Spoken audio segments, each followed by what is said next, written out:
Hey everybody, welcome to Carpe Dime, a podcast about personal finance and everyday life. I'm Dusty Simmons, credit union marketing guru and single mom. And I'm Jamie Davidson, the master of money for Financial Center First Credit Union. We love love. We love our money. And it's close to Valentine's Day, so we thought we'd do something kind of fun and different. And instead of gush at you about how wonderful life can be, we're going to flip the holiday on its side and talk about how money can affect your relationships, no matter what stage you're in. Correct. That's one of those things that we all need to talk about, no matter where we are in that relationship.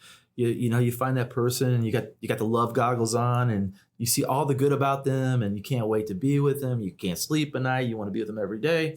And then reality sort of smacks you in the face because smackety smack, right? Because through these relationships, as they progress, things come up. And one of those important things that needs to be discussed is the money. Right. Everybody's true character kind of shines through, right? Right. And I think what we're going to talk about today with that is we're going to talk about that money mindset and people's finances and goals and a budget in a marriage that can help them be successful. And then after that, maybe we'll see what happens if things don't work out. As we know. That happens to about 50% of us. So. Right. So we're going to talk about that. So let's start with, we're in love and we've been dating for a long time and we have our own separate accounts and we don't really talk about money. The first real conversation that a lot of us happens with money is when? Oh, I think when the big pop the question comes, right? Pop the question comes. It's really funny because it is that. And I've talked to young men and their first thing that happens to them that sort of knocks them aside is they don't know how much they're supposed to spend on a wedding ring. And men and women have very different ideas about that, right? So there's that discussion. And so there's your first delving into the money because it can be a pretty big. It's an investment. It's an investment in your future. It's an expense. And after that, obviously, comes the what? After the ring comes that fantasy wedding that every little girl dreams of, right? Fantasy wedding. We're all going to be little princesses and we're going to marry our prince and everything's going to be great. And that's a great thing. But that doesn't always happen. What happens sometimes is this is one of your next times where your first argument happens what's the argument going to be about? The wedding budget? The wedding cost, the cost of the wedding. I know you were looking up some wedding costs there. What did you find on that? Oh my gosh. So the average wedding these days costs about $26,000. And that's probably, I would say, a fairly conservative number. If you're living on the East or West Coast, you're probably looking at almost double that. Right. At least, right. $26,000. Now I've got two daughters and the thought that I'm going to have to fork out $26,000 per child, $52,000. Woo! I tell you, my anxiety just went up. In the next 10 years, Jamie. Oh, no. Did you hear that, dads? You better start saving now. First they get you with the college, and next it's going to be time to get married. So, start putting in their ear, elope, go away, elope, we love you. Or we'll give you a down payment for a house instead of paying for the wedding. I mean, that's a good point. That's enough for a down payment on a house. Wow. Right. Get them set up for success in life, yes? Yeah. Okay. So here we are. We're talking about these relationships, and not everybody gets married. A lot of people just have long-term relationships, but when you do that, you've got to talk about the money. So I think the first step you're going to have in this is your money mindset. When you have a significant other, is that money mindset. What is their money mindset? Are they a spender or are they a saver? As we've talked. When do they want to retire? There's more things than just spender saver, right? Right. Oh, yeah. Okay. Spender, saver, retirement thoughts. Mm-hmm. How do you want to live? Where do you want to live? Correct. How many kids do you want to have? Well, that's another one when you're a man, you're usually like none. And that discussion comes a little later down the line, right? So, you really need to get in your partner's head and sit down and have that conversation and go over those things. What is their money mindset? Do they want to save or do they like to spend? And because sometimes before you even get married, you're so far apart on that, it's almost impossible to have a successful marriage. And the love goggles just kind of allow you to look past all that it should be something you address. Yeah, love goggles wear out a little bit, right? They get a little tarnish on them and they don't see through with the way you used to. I picture googly eyes coming out. Right. So you need to sit down and you have to have that conversation about the money mindset is. Okay. What's our plan here? The next one is, you really want to sit down and disclose finances. When we're talking about disclosing finances, we're talking about, okay, are we going to have a joint account? Are we both going to have separate accounts and then have one joint where we take the bills out of?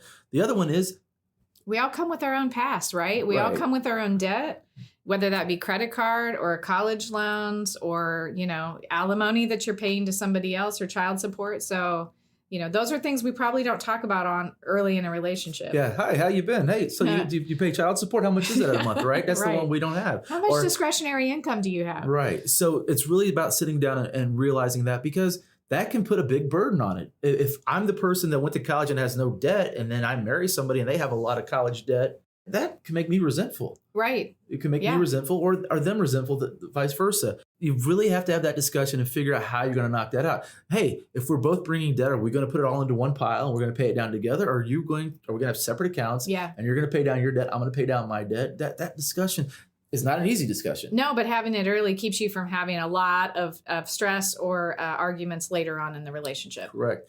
And that's the way to start. Nobody wants to talk about debt, but you've got to start. And the sooner you do it, the better off you are. The other one is financial goals. Hey, do we want to buy a house? Mm-hmm. Do we want to live in an apartment? Downtown, yeah. Where, like you said, do you want kids? Right. How many vacations a year are we going to go on? Mm-hmm. That sort of things. Have those conversations. When do we want to retire? When you're 24 years old, the idea of talking about when you're going to retire is sort of foreign, right? But when's the best time to do that, Dusty? This message comes from Capital One. With the Spark Cash Plus card from Capital One, you earn unlimited 2% cash back on every purchase and get big purchasing power so your business can spend more and earn more. Stephen, Brandon, and Bruno, the business owners of SandCloud, reinvested their 2% cash back to help build the company's retail presence. Capital One, what's in your wallet? Find out more at CapitalOne.com/SparkCashPlus. Terms apply. Retire? Tomorrow? Yeah. No. Have that conversation? Oh, yeah. Obviously, before you just want to make sure you are on the same page. Yeah. Sooner the better. Really setting up those life expectations of where we're going through our life. And, when you're young and you're early in that relationship, it's so hard. It seems so hard to have that conversation. It's so foreign because it seems so far away, but it's really important that you're sitting down and you're lining up. Hey, let's set life goals together. Because if you're setting them together, it makes it a lot easier because if not, that's where that financial stress comes in because one person has an idea of what the future looks like and the other one has an exact opposite. Okay, so we've gotten through the wedding. Mm-hmm. We've agreed on all that great stuff. Now we're in the thick of marriage. 10 years later, you got kids, you got all that stuff going on. What are the biggest things that you see that happen with families and money? I think a lot of times is the overspending because we're trying to keep up with our neighborhood, keep up with the neighbor, the Joneses. Or you're getting back into those old habits that you maybe agreed upon that we're going to do this thing together. And then all of a sudden life gets in the way and you start getting back into old habits and you start spending or saving the way that you used to. And you're not having that conversation anymore. Right. And it's key to have that conversation. And when that happens, a lot of times the conversation doesn't happen. What happens is an argument happens. Right. And it's really about trying to remove the emotions and sit down and say, let's have a conversation, which sounds easy. But as we know, the reason why divorce happens a lot is because of the finances. And it's not an easy conversation to have. Yeah. 22% of marriages end in divorce because of money differences. Yeah, that's staggering. Yeah. Right? When you think about half the people get divorced and 22% of them, it's because they can't agree on money. It's a big issue. We say this in every podcast, and I hate to say it, but it's the B word. It goes back to the B word, sitting down and doing a budget together and taking that time to work things out. For some reason, it's the last thing we put on our list. As life goes on and you got, you're working and your kids are in things and everything, life gets in the way. Life gets in the way of relationships and, of course, money. Always money. Yeah. It's always money. If we could just take care of that, right? The idea is if we had all the money in the world, we'd be fine, right? Mm-hmm. But we know that's not the truth. That's right. I mean, the more money we make, it seems the more money problems we have. So I think it's the opposite. I think the simpler when you were young, and it's just the two of you, it's a little bit easier than when I think there was a rapper that said that, more money, more problems. So let's talk about some of these things that might actually end up ending that relationship. Money issues that lead to divorce? Yeah, or financial secrets possibly, right? Yeah. You're going to give us, though, the top financial secrets that lead to divorce, though, right? Right. 2 or 3? Yes. Number 1 is overspending. Overspending. And hiding it. I bought that pair of boots and I put them in the closet hoping you'd never see them. Yeah, it's the pair of boots that comes out and you go, are those new boots? Oh, no, I've had these. I've had these. Just because they've been sitting in the closet for 3 months doesn't mean they're not new boots. Just because you didn't wear them, obviously they were new boots 3 months ago. Or, even worse, you put the new boots on the credit card and then you hide the credit card statement hoping someone's not going to see that. And that's number 2, hiding debt. You've got the debt, you're creating the debt and you're hiding it. Mm-hmm. A third one is what we would call dark accounts. I learned the hard way what a dark hole account was. What's a dark hole account? Yeah. So tidbit, I had a friend who I didn't know that was something that the husband had. You know, he was keeping money to the side for gambling or, you know, going out or whatever. And I mentioned it to the wife that, you know, oh, he could just, you know, use money out of the dark hole account. And yeah, it caused a big fight and I got in trouble. You got in trouble for his dark hole account. Yeah. That makes a lot of sense, right? Yeah. So, you know, it's really about hiding that money and hiding the spending habits and acquiring more debt and not talking about it. So, and you know, I mean, going back to that, there's nothing wrong with having your own money, agreeing to, you got your money, I got my money, and we have our money. I speak with many people, and for them, that's their answer. And it's a successful answer. They have their own bank accounts. Yeah. And then they might have a joint account that they put in to pay for the monthly bills. And that works very well for them. Some people, the idea seems foreign and they would never do that, but it does work for some people. I see a lot of my friends who are in second marriages or just relationships where they're living with somebody and we're, you know, a little more established. And that's absolutely the way they operate because it's comfortable and it makes sense. Right. Keeps the stress low. Well, then there's that time when no matter how many times you talk about it and have that conversation, and no matter how much you loved each other, now that the love goggles have worn off, that eventually sometimes what happens? Unfortunately, sometimes you get divorced. That dirty word, that dirty D word, divorce. Yeah. The dirty word, divorce. So what we want to talk about now is, you know, some things to help you get through that divorce and what we've come up with, a few ideas for that. When it comes time for that divorce, and very few divorces end amicably, but if you can, that's the best way to go, right? Well, it is. And it's probably going to be the thing that costs you the least amount of money. If you can agree on most of what you need to divide, that's where the majority of the cost of actually getting a divorce comes into play is in legal fees. So if you can be amicable, best way to go to save yourself some money. Right. So yeah, so the first financial stress of divorce is the cost of the divorce, right? Right. Because the longer it's strung out, the more it's going to cost you, yes? Hopefully it won't cost you as much as your wedding did based on that $26,000. There's the answer. Whatever you decide to spend on the wedding, put that amount away for the divorce. Yeah. So... but yeah, it's absolutely a big cost, and you can shop around for that. I think the second thing, you know, that's a challenge when it comes to divorce is dividing the assets, everything that you've created together, and now it's time to split everything up. And, you know, a lot of people, when they think about that, what do they think of? They think of the one main thing is the what? You know, they think of your liquid assets, your house, you know, your cars, what you have in your 401ks. Bank accounts. Right. A lot of people that I've talked to, that's where the straining point is at the end. The house and the car and the bank accounts, yeah, but the 401k. Right. Because we're very... well, we're protective of that. That's our money that we've saved over time. As I'm putting my fingers in quotes, our money, my money, my money, it's my money. You know, because, you know, the wife was going to take care of the kids for 10 years. That wasn't her money. That was my money. And that's one of those sticklers that can be a stickler in a divorce. And it's really important that you have that conversation and try to do the best you can. And it's also really important if it is, you know, looking like it's going to be a messier divorce, that you know your legal rights when it comes to that. If you're living in a at-will state, it's going to be 50-50 no matter what it is. If your state laws are different, you need to look into that and you need to know what you're entitled to. Right. When you're going through that divorce and you finally divorce, there's some things you need to take care of financially, right? Yeah, there absolutely is. And I would say really you should be preparing for those as you're preparing to go through the divorce, not after.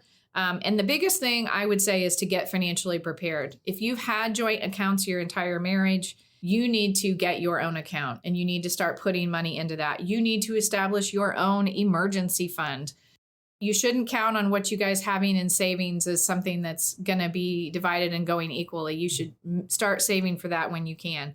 You need to make sure you take care of things like insurance policies and beneficiaries on your retirement accounts. I cannot tell you how many people I've heard, they've gotten married a second time, someone passes away, the spouse is expecting to get the life insurance policy, and the husband had never changed the beneficiary. Right. And his ex-wife from 30 years ago gets the benefit of the insurance policies. The law always goes to the beneficiary. Absolutely. So I know it's a lot to take care of, but there's checklists out there. If you're going through a divorce, there's checklists you can find online that says, okay, these are all the financial things I should take care of before I go through my divorce. And it's very helpful because, as you know, divorce is just overwhelming. Right. I think another part of that is, you know, when it comes to debt, where you have your names in the same on credit cards. You got to figure all that out. You're on the deed to the house and they're on a deed. You know, you got to get all that stuff divided and credit card debt divided. And it's not fun, but it's something you got to go through. Well, I've heard horror stories where one spouse has tells the other spouse, oh, I'm going to take care of that and pay that, Yeah. while their name's still on the account, and they just don't take care of it, and they ruin their credit score. Yeah, the last thing you want to do is put yourself at risk because you,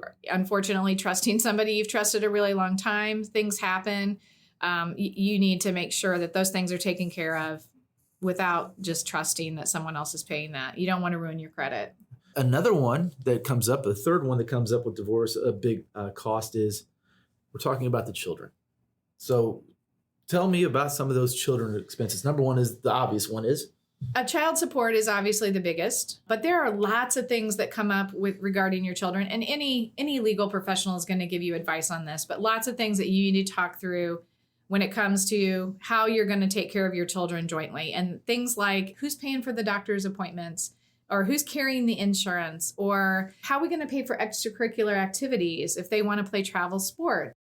When they get old enough, how are we going to take care of if they need a car and their car insurance and the cell phone? So lots and lots of things to think through. And that's just until they get old enough. And then you have the whole conversation of how are we paying for college? college, right? On the children, there's other things that I've seen as well. It's not just those things, but it's how am I going to spend on the children when I have to spend it as opposed to my ex-wife? How would she spend on the children? We see a lot of problems there where when they go to one spouse's house, they're spoiled rotten, and everything's bought for them. Money's not an object. Where when they go to the other parent's house, where money is an object and it's an issue, they don't get the same attention, Same treatment, yeah. And that really creates an issue not just for the ex-spouses but also for the children. Yeah.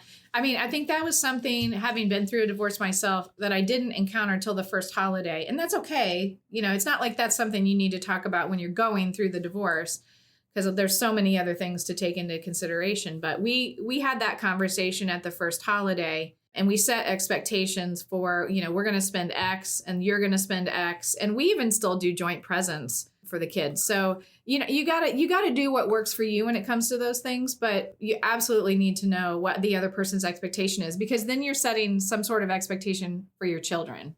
One way to protect yourself, Dusty, is how? You know, that dirty word, prenup. Ooh, gold. I ain't saying she's a gold digger, but, you know, hey, get that paper signed, right? Right. We always talk about that as like this dirty little thing, right? A prenup is so you don't trust me, I don't trust you.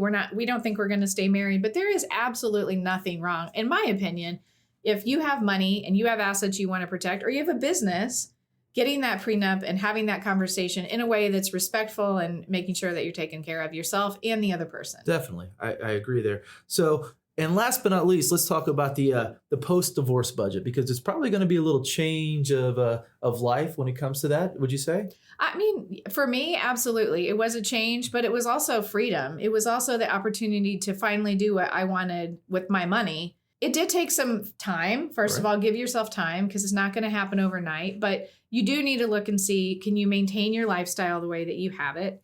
Do you need to make adjustments? Do you need to move? Those things are all okay to tackle them one at a time. But if you don't tackle them and you don't go to the budget process, guess what happens? What? I mean, you're going to overspend, and you're going to find yourself in debt. You're going to find yourself changing reducing your credit. You're going to be calling me and asking me to come help you. Exactly. And and if that's where you are, that's okay too. That's an okay thing. Ask for the help. Get the counseling. It's out there. It's free. Give me a call. I'll help you out. Okay. So what are we going to challenge our listeners to? Oh my gosh.